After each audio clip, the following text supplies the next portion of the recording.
Assalamualaikum warahmatullahi wabarakatuh.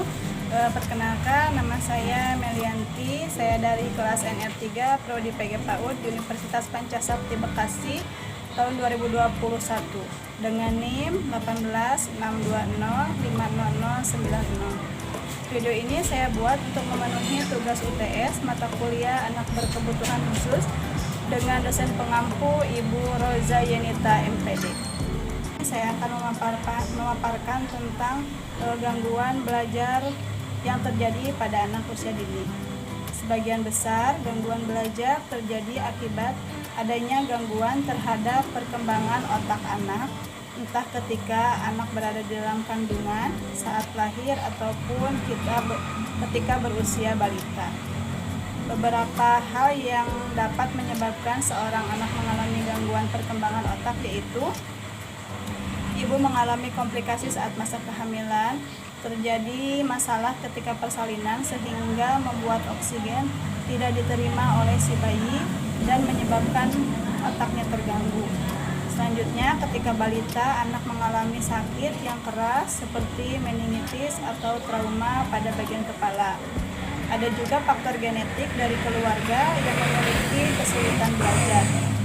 Ada juga trauma fisik seperti kecelakaan yang membuat mengganggu proses belajar anak. Ada juga trauma psikologi seperti kekerasan saat masih kecil yang berpengaruh pada perkembangan otak. Meskipun begitu, sampai saat ini para ahli belum mengetahui secara pasti apa yang menyebabkan gangguan belajar ini terjadi pada anak. Lalu apa saja jenis gangguan belajar pada anak? Yang pertama yaitu gangguan belajar dalam membaca atau disebut juga disleksia. Anak yang memiliki masalah dengan kemampuan membaca bisa membayangkan huruf, tapi kesulitan dalam mengganggu kata dengan suara berbeda.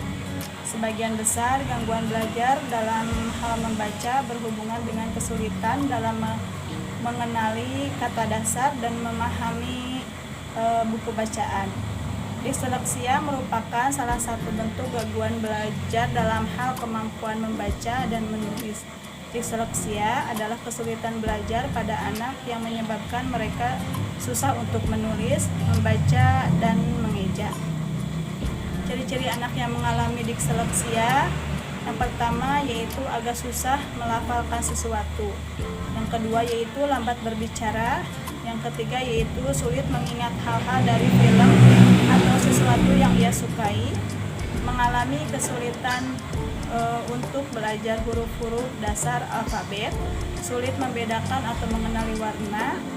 Selanjutnya ada juga sulit membedakan kata-kata yang serupa atau bahkan huruf yang serupa seperti B dan D.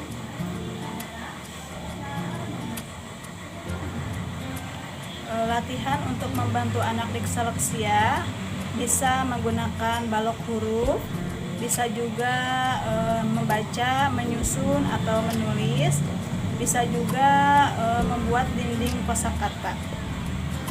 Gangguan selanjutnya yaitu gangguan kemampuan menulis atau disgrafia. Gangguan belajar dalam hal kemampuan menulis hampir sama dengan membaca. Hal yang membedakan, anak kesulitan menyusun kalimat, mengatur paragraf, menggunakan kata bahasa, tanda baca, dan ejaan yang benar dalam bentuk penulisan. Gangguan ini berhubungan dengan ADHD atau gangguan perilaku yang terjadi pada anak. Mereka juga mengalami kesulitan dalam membuat tulisan yang baik dan benar. Terkadang tulisannya tidak dapat dibaca karena kurang jelas. Tanda lain yang terlihat dari gangguan belajar dalam kemampuan menulis yaitu anak menunjukkan ketidaksukaannya terhadap kegiatan menggambar atau menulis. Yang kedua yaitu sulit untuk menulis kalimat dalam bentuk yang baik dan benar. Cara melatih anak dengan kondisi disgrafia, yang pertama yaitu menjalani terapi. Yang kedua yaitu menggunakan obat sesuai direkomendasikan dokter. Yang ketiga yaitu mengubah kebiasaan. Gangguan selanjutnya yaitu gangguan kemampuan menghitung atau diskalkulia. Kesulitan belajar dalam hal bermenghitung, ditandai dengan anak sering membuat kesalahan untuk matematika dasar. Sebagai contoh, anak kesulitan saat mengerjakan kolom yang tidak sejajar untuk penambahan atau pembagian, kesulitan untuk menghitung, pertambahan atau pengurangan sederhana dan mengingat angka. Dalam istilah medis, gangguan menghitung disebut dengan diskalkulia. Diskalkulia adalah ketidakmampuan seorang anak dalam hal menghitung. Latihan untuk membantu kemampuan berhitung. Pertama, bisa membuat rencana belajar yang dirancang khusus. Yang kedua, membuat game atau permainan pembelajaran berbasis matematika. Yang ketiga, yaitu sering-sering mengajak anak belajar matematika, bahkan dari yang paling sederhana. Cara lain yang bisa diterapkan untuk membantu anak dengan diskalkula, yaitu dengan dia membiarkan anak berhitung menggunakan tangan atau coretan-coretan di kertas.